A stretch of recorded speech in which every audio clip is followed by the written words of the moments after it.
자신이 만든 프로그램 때문에 공포에 떨었다면 믿으시겠어요? 오늘은 바로 그 이야기, 세계 최초의 챗봇 엘리자에 얽힌 아주 기묘하고 어찌 보면 좀 섬뜩하기까지 한 이야기를 한번 파헤쳐 보려고 합니다. 컴퓨터한테 여러분의 가장 깊은 속마음을 털어놓을 수 있다고 상상해 보세요. 심지어 위로까지 받는다면요? 이게 그냥 상상이 아니라 현실이 됐을 때 과연 어떤 일이 벌어졌을까요? 시간은 1960년대로 거슬러 올라갑니다. 한 컴퓨터 프로그램이 바로 그 일을 해내려고 했죠. 그런데 그 결과는요. 정말 모두를, 특히 이걸 만든 사람을 그야말로 충격과 공포에 빠뜨렸습니다. 네, 이 모든 이야기의 시작점에 있는 프로그램의 이름 바로 엘리자입니다. 세계 최초의 챗봇이자 심리치료사인 척했던 그런 인공지능이었죠. 엘리자는요, 1960년대 중반에 MIT에서 조셉 마이첸바움이라는 사람이 만든 컴퓨터 프로그램이에요. 지금이야 뭐 자연어 처리다 뭐다 익숙하지만 당시로서는 정말 획기적인, 그러니까 컴퓨터가 인간의 말을 이해하게 만들어 보려는 아주 초기 단계의 실험 중 하나였던 거죠. 근데 진짜 놀라운 건 뭔지 아세요? 바이첸바움은 애초에 엘리자를 무슨 심리치료사로 만들 생각이 전혀 없었다는 거예요. 그냥 연구하기 편하니까, 연구 편의상 그런 역할을 줬을 뿐이라는 거죠. 아니 근데 왜 하필 심리치료사였을까요? 여기엔 정말 기가 막힌 계산이 숨어 있었습니다. 바이첸바움의 진짜 천재적인 지점은 바로 로저스 학파라는 심리치료법을 썼다는 데 있어요. 이 치료법의 핵심은 뭐냐면 환자가 한 말을 그냥 거울처럼 그대로 되돌려주는 미러링이라는 기법이거든요.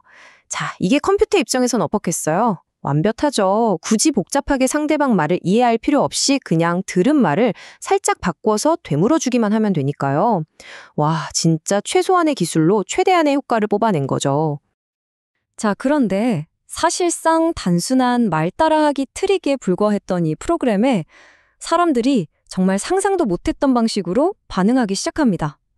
바로 진짜 감정적인 교감을 느끼기 시작한 거예요. 사람들은 스크린 너머에 있는 게 그냥 코드 덩어리라는 사실을 까맣게 잊어버린 거죠. 엘리자를 마치 살아있는 상담사처럼 여기고 자기만의 비밀, 가장 깊은 고민들을 털어놓기 시작한 겁니다. 심지어 거기서 위로까지 받았다고 해요. 이게 얼마나 심각했는지 보여주는 진짜 유명한 일화가 있어요. 바이첸바움의 비서가 엘리자랑 잠깐 대화를 해보더니 갑자기 자기 상사이자 엘리자를 만든 바이첸바움한테 교수님 잠시만 방에서 나가주시겠어요? 라고 했다는 거예요. 왜냐고요? 엘리자랑 단둘이 사적인 대화를 하고 싶어서요. 와, 정말 믿기지 않죠.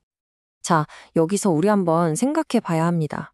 아니, 어떻게 이렇게 단순한 프로그램이 사람들에게 이렇게까지 인간처럼 느껴질 수 있었을까요? 뭐가 사람들이 이렇게 만든 걸까요?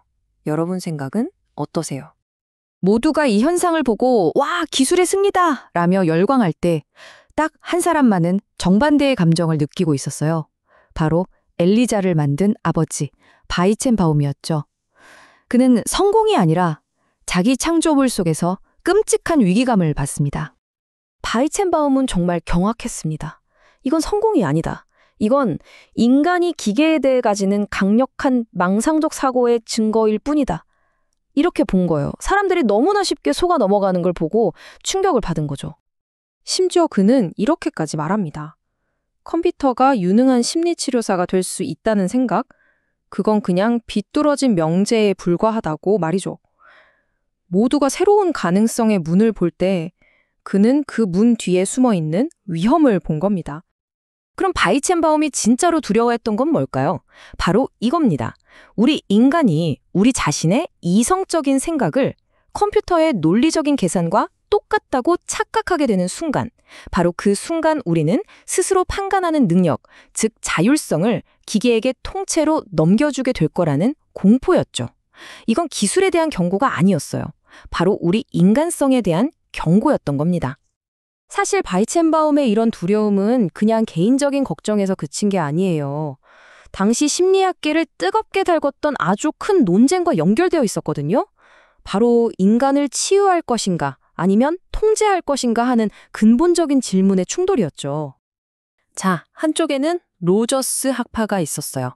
이들은 인간의 자율성을 믿고 스스로를 이해하고 치유하도록 돕는 걸 목표로 했죠. 재밌게도 엘리자가 바로 이 모델을 기반으로 했고요. 그런데 반대편에는 누가 있었냐? 바로 스키너 학파의 행동주의입니다. 이쪽은 달라요. 외부에서 자극과 보상을 줘서 인간의 행동을 우리가 원하는 대로 바꿀 수 있다고 봤어요. 이게 바로 바이찬바움이 그토록 두려워했던 통제의 철학이었던 겁니다. 근데 여기서 진짜 기가 막힌 아이러니가 발생합니다. 잘 들어보세요. 바이첸바움을 공포에 떨게 만든 그 엘리자가 정작 그가 혐오했던 통제의 철학인 스키너 모델이 아니었다는 거예요. 오히려 정반대, 인간의 자율성과 치유를 돕는 로저스 모델로 만들어졌다는 거죠. 이건 뭐랄까, 가장 선한 의도로 만든 기술이 오히려 최악의 미래를 불러올 수 있다는 좀 섬뜩한 예언 같지 않나요? 자, 그럼 수십 년 전 바이첸바움이 가졌던 이 두려움이 지금 우리가 매일 쓰는 이 기술들과는 과연 어떤 관련이 있을까요? 엘리자의 유령은 지금도 우리 곁에 있을지도 모릅니다. 바이첸바움은 정말 예언가처럼 이런 경고를 남겼어요.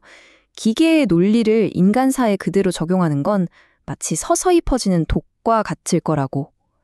1960년대에 나온 이 경고, 지금 21세기를 사는 우리에겐 어떻게 들리시나요? 좀 소름 돋지 않으세요? 어쩌면 그 서서히 퍼지는 독은 이미 우리 삶 깊숙이 들어와 있는지도 모릅니다. 한번 보세요. 띵 하고 울리면서 우리 행동을 유도하는 너찌 알림. 내 마음을 어떻게 알았는지 기가 막히게 띄워주는 맞춤형 광고. 내가 뭘 보고 뭘 믿을지까지 결정해주는 알고리즘 피드. 이게 전부 바이첸바움이 그토록 걱정했던 우리 스스로 생각할 힘을 빼앗아가는 현대판 통제 시스템이라고 볼 수 있지 않을까요?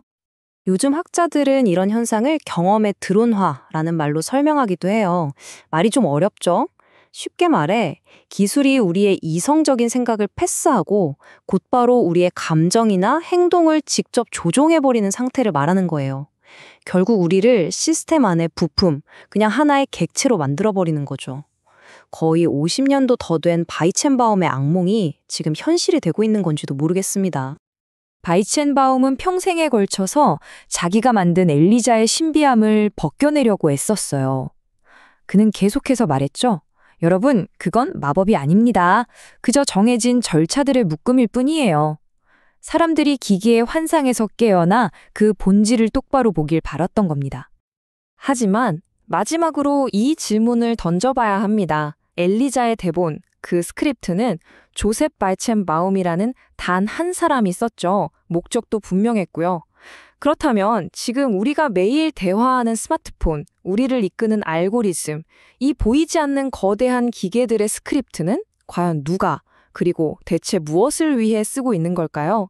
이 질문에 대한 답은 어쩌면 우리 각자가 찾아야 할지도 모릅니다.